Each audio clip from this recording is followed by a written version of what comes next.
Les conseils de Roland Motte, tous les jours sur France Bleu, les conseils jardin avec vous. Roland, bonjour. Bonjour Xavier. Nous sommes vendredi aujourd'hui. Quels conseils, quelles plantes, quelles fleurs pour aujourd'hui? Azalée. Azalée, c'est une plante qu'on adore parce qu'elle va fleurir en ce moment, ça va commencer. Vous la connaissez peut-être même pas, et c'est dommage parce que vous la voyez quand vous allez dans une jardinerie chez des fleuristes. D'accord, vous n'allez jamais dans des jardineries chez des fleuristes. Je fais les questions et les réponses, comme ça sera fait. Ouais.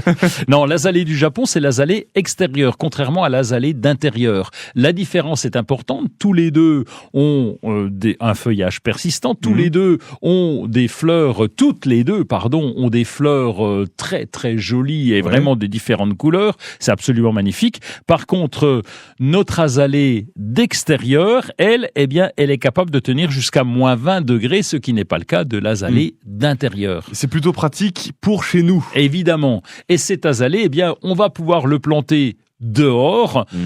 Ou en pot. Alors, il a deux contraintes particulières. Alors, on va dire 2,5.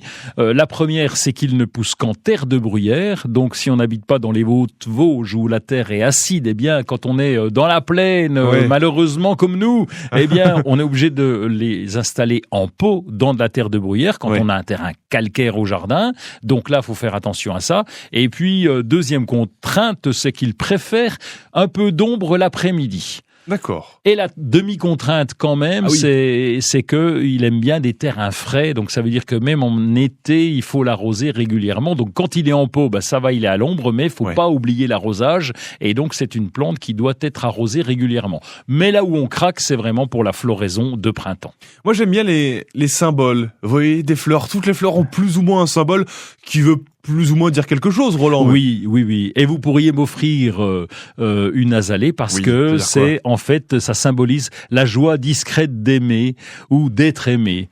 Donc, c'est un message très discret qu'on dit, tiens, je t'offre une azalée, ça veut dire je t'aime, mais je fais oui, c'est pas encore fait, quoi. C'est pas gagné. Oui. Ok. Ça symbolise tout à fait notre relation. C'est quasiment ça. Y a-t-il d'autres choses à savoir sur l'azalée ou on a fait le tour, là? Non, à savoir, je vous ai dit l'arrosage et j'aurais pu vous dire aussi qu'on va pailler le pied, qu'il soit en pleine terre ou en pot, pour toujours conserver l'humidité parce que c'est un peu la galère, il faut l'arroser quand même régulièrement.